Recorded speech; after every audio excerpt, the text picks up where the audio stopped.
Aí pessoal, beleza? Hoje é dia 13/9. Olha a ventania que tá aqui em Franca, pessoal. A ventania, vocês conseguem ter uma noção pelos fios ali, ó. Olha, acho que vai vir chuva, hein? Tá ventando forte. Tá assobiando o vento, pessoal. Não sei se vai dar pra vocês escutarem aí no vídeo.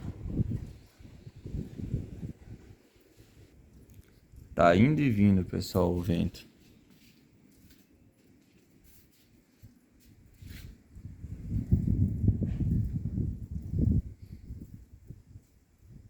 Se vir a chuva, que esse vento aqui tá mostrando, vai ser forte. Ó, o céu tá escuro, escuro. E quando o céu tá escuro é chuva, né? Não tem uma estrela. Não tá mostrando uma estrela aqui, ó.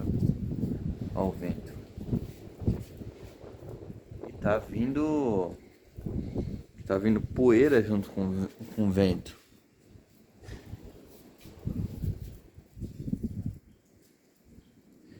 Faz uns dias que não chove, né? Então acumula muita poeira, muita terra. Ainda mais que o bairro Reserva Baité ali na frente tá só na terra, né? E mexe com a terra, então vem tudo pra cá. Como tá bem próximo, né? Ó, eu tô aqui com meu olho, eu tô com óculos. Eu tô sentindo terra, um pouco de poeira. Não sei se é terra, poeira no meu olho. Ó os fios balançando aí, pessoal. Ó. Eita.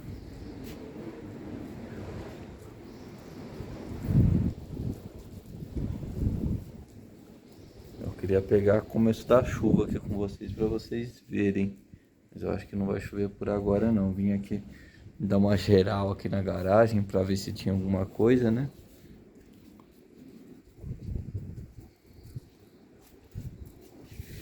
É, pessoal. Se vier chuva vai ser forte. Bom, pessoal. Antes de 2 minutos de vídeo aí não veio a chuva. Tá bom?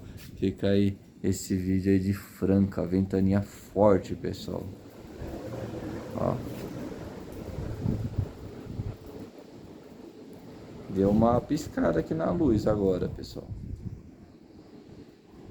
Um abraço a todos, fica todo mundo na paz do nosso Senhor Jesus Cristo. Olha ali a cerca elétrica do vizinho mexendo, pessoal. Olha ali. Vocês estão vendo ali, né? Ó. Tá ventando forte.